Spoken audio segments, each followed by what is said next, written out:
केंद्रीय विद्यालय ग्रेटर नोएडा से मैं प्रियंवदा शर्मा कक्षा 5 की पुस्तक रिमझिम भाग 5 पार्ट 3 खिलौने वाला कविता पढ़ाने जा रही हूँ। इसकी कवित्री हैं सुभद्रा कुमारी चौहान। सुभद्रा कुमारी चौहान ने अपनी कविताओं के माध्यम से कहीं बालपन को छुआ है, कहीं धार्मिक पात्रों को लिया है, तो कहीं ऐतिहासिक पात्रों की शौर्य कथा का वर्णन भी उन्होंने अपनी कविता में बखूबी किया है। जैसे माँ वो माँ कहकर बुला रही थी, मिट्टी खाकर आई थी, कुछ मुंह में कुछ लिए हाथ में मुझे खिलाने आई थी। दूसरी कविता में फिर उन्होंने एक बालक को लेकर कविता लिखी है। यह कदम का पेड़ अगर माँ होता यमुना तीरे, मैं भी उस पर बैठ कन्हैया बनता धीरे धीरे। और वहीं उन्होंने एक ऐतिहासिक पात्र को लेकर उसके शौर्य गाथा का बहुत ही सुंदर वर्णन किया है। खूब लड़ी मर्दानी वह तो झांसी वाली रानी थी, बुंदेले हर बोलों के मुँह हमने सुनी कहानी थी। खिलौने वाला कविता भी सुभद्रा कुमारी चौहान द्वारा रचित है। उन्होंने बहुत ही सरल शब्दों में इस कविता को रचा है और बाल मन को छुआ है। बाल मन की जिज्ञासाएं, ललक, खिलौनों के प्रति उसका मोह को लेकर बखूबी ये कविता लिखी गई है। जैसा कि शीर्षक ही हमें बता रहा है, खिलौने वाला। खिलौना शब्द संज्ञा है और वाला जुड़ जाने पर इसका अर्थ हो जाता है खिलौने बेचने वाला। बच्चों, आपने सुना होगा जैसे मिठाई वाला, दूध वाला, चूड़ी वाला, सब्जी वाला। खिलौने वाला, खिलौना, खिलौने एक संज्ञा है और वाला जुड़ जाने से ये क्या हो गया, जातिवाचक संज्ञा बन गई। किंतु कभी कभी वाला या वाली शब्द विशेषण बन जाते हैं। जैसे मुझे रंग बिरंगे चित्रों वाली किताब चाहिए। यहाँ किताब की क्या विशेषता है, रंग बिरंगे चित्रों। और या फिर सुनहरे बालों वाली गुड़िया। गुड़िया की विशेषता क्या है, वह सुनहरे बालों वाली है, सुनहरे बालों वाली। तो यहाँ वाली शब्द जुड़ जाने से क्या बन गया, विशेषण। गली में एक खिलौने वाला खिलौने बेचने आया है और माँ बेटे या माँ बच्चों का इसमें संवाद है। वह देखो माँ, आज खिलौने वाला फिर से आया है। पहले भी वो खिलौने वाला आ चुका है, लेकिन वो आज फिर आया है। इस बार वो कई तरह के सुंदर सुंदर नए खिलौने लाया है। हरा हरा तोता पिंजड़े में, गेंद 1 पैसे वाली। तोते की क्या विशेषता है, हरा हरा। जैसे कोयल की क्या विशेषता होती है, काली मीठी आवाज़ होती है। कौवे की वो काला होता है। तो विशेषण। पिंजड़े में, पक्षियों, पिंजड़े जिसमें पक्षियों को रखा जाता है, बंद कर कर रखा जाता है। बाकी वैसे पक्षियों को पिंजड़े में बंद नहीं करना चाहिए, लेकिन कुछ लोग अपने शौक के लिए उन्हें पिंजड़े में बंद कर लेते हैं। पक्षी तो आसमान में उड़ते हुए अच्छे लगते हैं। गेंद 1 पैसे वाली, गेंद यानी बॉल, जिससे बॉल, पैसे वाली। बच्चों, ये कविता उस समय लिखी गई थी जब पैसों का भी बहुत महत्व था, लेकिन आप लोग तो जानते ही नहीं हैं। अब तो 1 रुपये से 2 रुपये से भी कोई खिलौना नहीं आता है, सीधा 10 रुपये, 20 रुपये, 100 रुपये। लेकिन पहले पैसों की बहुत बड़ी कीमत होती थी और उनसे काफ़ी सामान आ जाता था। छोटी सी मोटर गाड़ी है सरसर चलने वाली, सीटी भी है कई तरह के सुंदर खेल, चाबी भर देने से फक फक करती चलने वाली रेल। बच्चों, समय बदल गया है। अब तो जो मोटर रेल है, मोटर गाड़ी है, अब तो भग भग करती नहीं है क्योंकि वो बिजली से चलती है।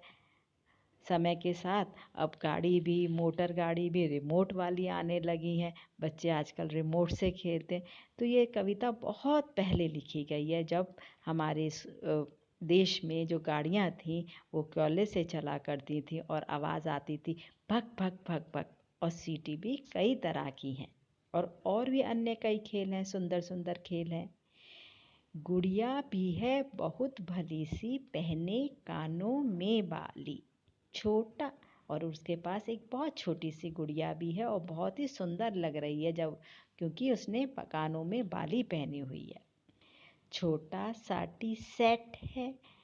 यहाँ बच्चे ये दर्शाता है कि लड़कों के अलग ही खेल होते हैं, लड़कियों के अलग ही होते हैं। उन्हें टी सेट, लोटा, थाली, रसोई के बर्तन, गुड़िया, घर आदि खेल पसंद आते हैं, तो वहीं लड़कों को तीर कमान, मोटर, तोता और धनुष बाण आदि खेल प्रिय होते हैं। गुड़िया भी है बहुत भली सी, पहने कानों में बाली। छोटा सा टी सेट है, छोटे छोटे है लोटा थाली। लोटा, छोटे छोटे लोटा थाली। छोटे छोटे बच्चों का छोटा छोटा सामान है उसके पास। और क्या क्या है? छोटे छोटे धनुष बाण हैं, है छोटी छोटी तलवार। बच्चों, आजकल आप लोग सब घर में हैं। रामायण सीरियल आ रही है, महाभारत सीरियल आ रही है। मैंने आपको होमवर्क भी दिया था कि आप उन सीरियलों को ज़रूर देखें। तो आप देख रहे होंगे रामचंद्र, लक्ष्मण जी सब क्या चलाते हैं राक्षसों को मारने के लिए? धनुष बाण। क्या चलाते हैं? धनुष बाण। बाण यानी तीर, जो जाकर एकदम असुरों को लगता है और असुर एकदम ढेर। और धनुष जिस पर बाण रखकर चलाया जाता है छोटी छोटी तलवार। और सेनाओं को जब लड़ते हुए देखते होंगे तो हर सैनिक के हाथ में एक तलवार देखी होगी आपने। नए खिलौने ले लो भैया, इस बार क्या लाया है खिलौने वाला? नए नए खिलौने लाया। जोर जोर से वह रहा पुकार, और जोर जोर से आवाज़, ऊंची ऊंची आवाज़ लगा रहा है, जिससे कि बच्चे उसकी आवाज़ सुनकर उसके पास आ जाएं और खिलौने खरीदें। किसने क्या क्या लिया? मुन्नू ने गुड़िया ले ली है, मोहन ने मोटर गाड़ी। मचल मचल कर सरला कहती माँ लेने को साड़ी।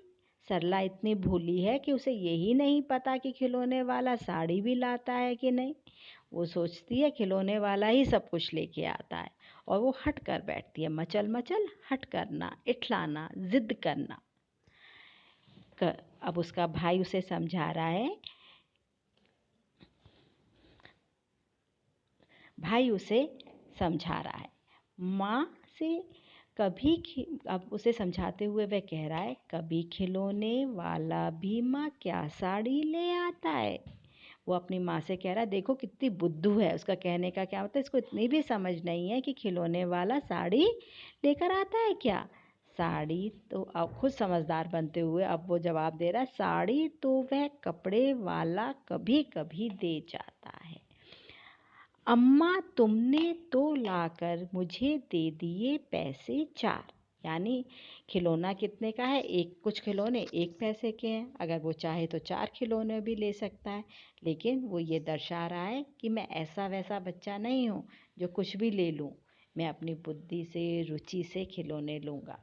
मुझे दे दिए पैसे 4, कौन खिलौना लेता हूँ, तुम भी मन में करो विचार। मैं तो सोच ही रहा हूँ कि मैं कौन सा खिलौना लूँ, लेकिन तुम भी सोचो माँ, मेरे हिसाब से मैं कौन सा खिलौना लूँगा। तुम सोचोगी मैं ले लूँगा तोता बिल्ली मोटर रेल। मुझे तुम सोच रही होगी मैं भी अन्य बच्चों की तरह से तोता बिल्ली मोटर रेल ही लूँगा, पर माँ यह मैं कभी ना लूँगा। ये तो हैं बच्चों के खेल। मैं तो बड़ा बच्चा हूँ, समझदार हूँ, बुद्धिमान हूँ। क्या मैं इन छोटे छोटे खिलौनों से खेलूँगा? ये तो सब बच्चों के खेल हैं। मैं तलवार खरीदूँगा।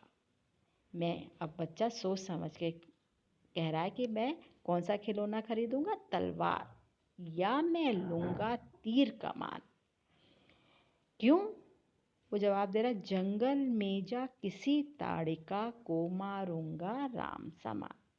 यानी उसने रामायण देखी, पढ़ी है, सुनी है, उसके पात्रों को जाना है और अपना आदर्श उसने राम को बनाया है। राम वो जो आज्ञाकारी हैं, उच्च आदर्श हैं, त्याग है, धर्म है, कर्तव्य परायणता है उनमें है, जो पुरुषोत्तम राम कहलाते हैं। उस बात ने उसको बच्चे के मन को छू लिया है। वह उन्हीं की तरह बनना चाहता है और बुरे लोगों को मार डालना चाहता है और अच्छे लोगों की रक्षा करना चाहता है। जो यज्ञ में लगे हुए हैं तपस्वी, जो अच्छा काम कर रहे हैं, उनकी रक्षा करना चाहता है।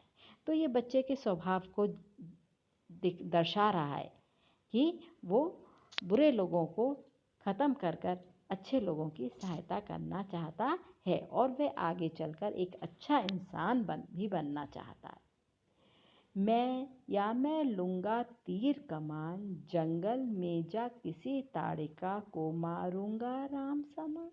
तपस्वी यज्ञ करेंगे, असुरों को मैं मार भगाऊंगा। असुरों यानी राक्षसों को, बुरे लोगों को मैं मार दूंगा। यूं ही कुछ दिन करते करते मैं इस तरीके के अच्छे अच्छे कार्य करूंगा तो मैं भी कैसा बन जाऊंगा, रामचंद्र जैसा बन जाऊंगा, रामचंद्र बन जाऊंगा। यहीं रहूंगा कौशल्या में, तुमको यहाँ बनाऊंगा। हम लोग यहीं पे कौशल्या में रहेंगे, तुमको यहीं बनाऊंगा। तुम कह दोगी बन जाने को, हंसते हंसते जाऊंगा। वह एक आज्ञाकारी बालक है, अगर माँ ने कह दिया तो वो हंसते हंसते चला तो जाएगा, लेकिन उसके का बाल मन उसे वहाँ जाने से रोक रहा है। दिन भर घूमूं पर माँ बिना तुम्हारे वन में कैसे रह पाऊंगा। बच्चा है, डर लग रहा है कि माँ वो तो राम थे, मैं तो नन्हा सा बालक हूँ, मैं आपके बिना कैसे रह पाऊंगा।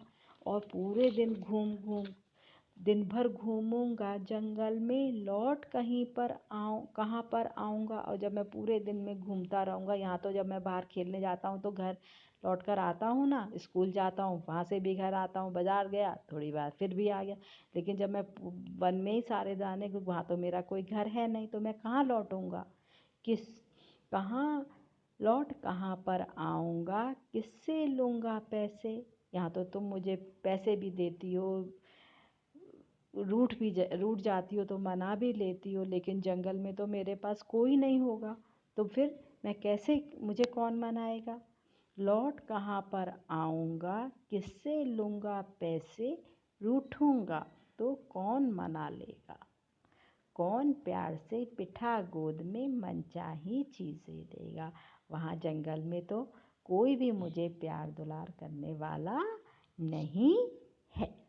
लेकिन तभी बालक सोचता है कि माँ के बिना वह वन में कैसे रहेगा। माँ तो बच्चे के लिए अनमोल है। छोटा बच्चा माँ पर ही निर्भर रहता है, माँ ही उसकी आवश्यकता को समझती है। सुभद्रा जी ने कविता में घरेलू जीवन में प्यार, लाड़, दुलार आदि सभी कुछ समाया हुआ है।